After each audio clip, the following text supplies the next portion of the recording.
नमस्कार दोस्तों, मैं हूं अधिवक्ता शिविका जैन और आप सभी का स्वागत करती हूं अपने चैनल साहित्यिक जुनून में। तो दोस्तों, आज का जो टॉपिक है वो है एफिडेविट। एफिडेविट सुनने में बहुत आम है, पर मैं आज आप सभी को इसमें बहुत अहम बातें बताने वाली हूँ। तो बिल्कुल मत अपनी सीट से हिलिएगा और अपनी जो कमर की पेटी है उसे बांध लीजिए कस के, क्योंकि आज मैं पूछने वाली हूँ स्पेशली उन लोगों से जो कि यंग लॉयर्स हैं, जो कि जिन्होंने अभी अभी अपना काम शुरू किया है। एफिडेविट से जुड़ा बहुत ही महत्वपूर्ण सवाल पूछने वाली हूँ, तो जरूर सुनिएगा और हाजिर दीजिएगा उसका जवाब। तो दोस्तों, without further ado, let's start this video.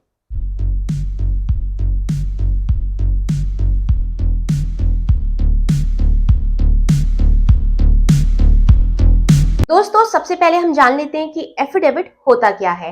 Affidavit का मतलब हुआ शपथ पत्र, यानी कि कोई लिखित बयान जो कि अपनी स्वेच्छा से दिया जाता है।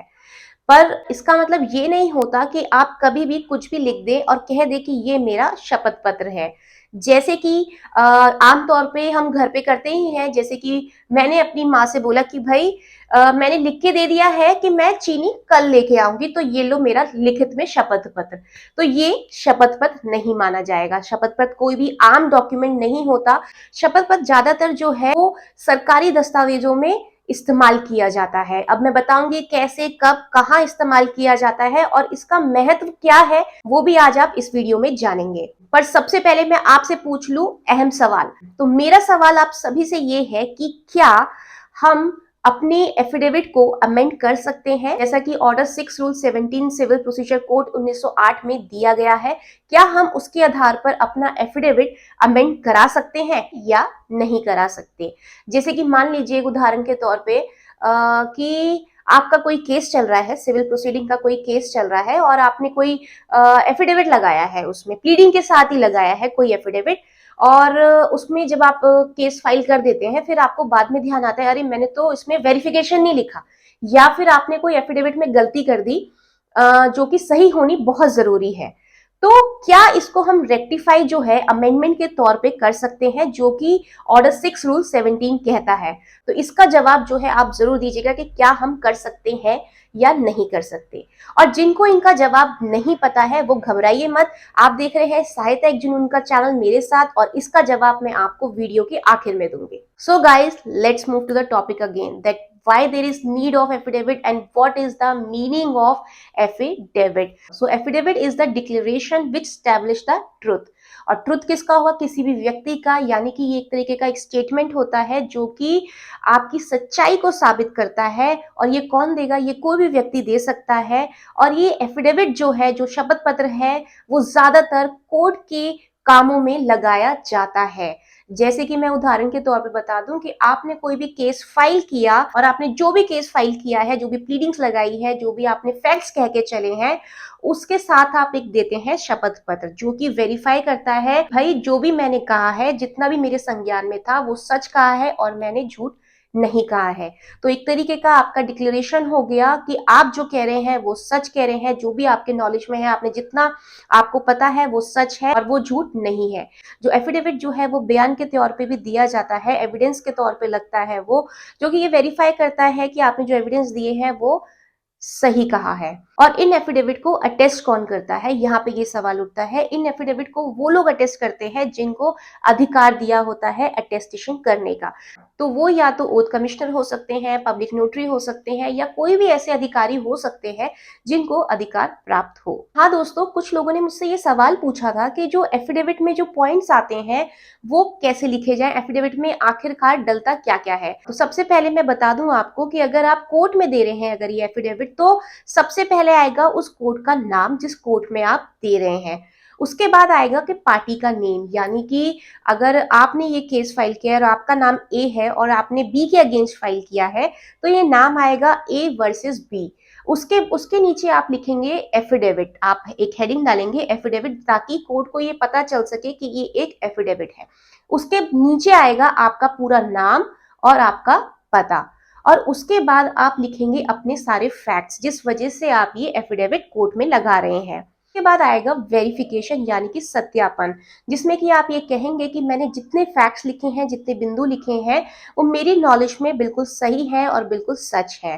और उसके बाद आप उस एफिडेविट पे साइन करेंगे और फिर जाएंगे, जिनको इस एफिडेविट को अटेस्ट करने का अधिकार होगा आप उनके पास जाएंगे और सील लगवाएंगे, अटेस्ट करवाएंगे उनसे, और वो भी जो है इस एफिडेविट में साइन करेंगे। और उसके बाद ये जो एफिडेविट है वो मान्य हो जाएगा कोर्ट में और आप कोर्ट में लगा सकते हैं। पर मैं आपको बता दूं कि एफिडेविट जो है वो केवल कोर्ट में ही नहीं लगता, वो और भी अन्य जगहों पे लग सकता है और मांगा भी जाता है। ज्यादातर आपने देखा होगा कि जितनी सरकारी नौकरियां निकलती है या फिर डेथ सर्टिफिकेट पे या फिर लोन एग्रीमेंट पे एफिडेविट की मांग की जाती है, और कई भी अन्य जगहों पे ये एफिडेविट जो है बहुत महत्वपूर्ण हो चुका है, क्योंकि एफिडेविट जो है वो एक तरीके का आपका स्टेटमेंट होता है, वो जो कहता है कि मैं जो कह रहा हूँ वो सच कह रहा हूँ, मेरा जो नाम पता है वो यही है और मैं यही निवास करता हूँ, और जिस वजह से भी आपने वो एफिडेविट दिया है उन कथनों को वेरीफाई करता है, वो ये बताता है कि आपने जो कहा है ये सही कहा है।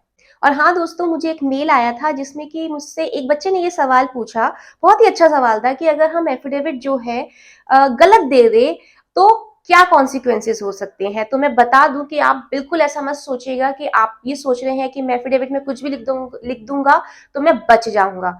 सबसे पहली बात ये है कि आप पे पहाड़ टूट जाएगा अगर आप गलत एफिडेविट देंगे। कैसे? आप पे बहुत सारी धाराएं लग जाएंगी आईपीसी के तहत और आपको जेल का सामना करना पड़ जाएगा और आप पे कंटेम्प्ट के चार्जेस भी लग सकते हैं। तो दोस्तों मैं बता दूं कि जो भी ऐसा सोच रहे हैं, जिनके मन में ये विचार भी आया है, तो बिल्कुल निकाल दे, क्योंकि आपने जिस वजह से भी वो एफिडेविट दिया है, जिस काम के लिए वो एफिडेविट दिया है, वो काम नहीं हो पाएगा, उल्टा आप पे तरह तरह की मुश्किलें आ जाएंगी। तो ऐसा बिल्कुल मत सोचिएगा। और दोस्तों अब वक्त हो चला है उस सवाल के जवाब का जो मैंने आपसे सबसे पहले पूछा था, कि अगर हम कोई सिविल प्रोसीडिंग में केस चल रहा है और अगर हम उसमें कोई एफिडेविट गलती से गलत लगा दे या उसमें वेरिफिकेशन या कुछ चीज छूट जाए, ओमिशन हो जाए हमसे, तो क्या हम उसे अमेंड कर सकते हैं या नहीं कर सकते ऑर्डर 6 रूल 17 के तहत।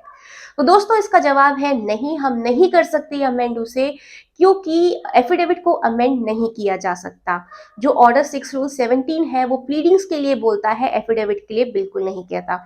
और दूसरी चीज, एफिडेविट जो है अमेंड नहीं किया जाएगा। अगर आपने गलती से कोई एफिडेविट गलत दे दिया है तो आपको कोर्ट की परमिशन लेनी पड़ेगी एडिशनल एफिडेविट फाइल करने के लिए। दोस्तों उम्मीद करती हूँ कि जो भी लोग ऐसे मामलों में फंसे हुए हैं अब उनको जवाब मिल चुका होगा कि जो एफिडेविट है उसे अमेंड ना करवा के, क्योंकि अमेंडमेंट नहीं होगी आपकी, उसे हम एडिशनल एफिडेविट के तौर पे आप फाइल जरूर करवा सकते हैं।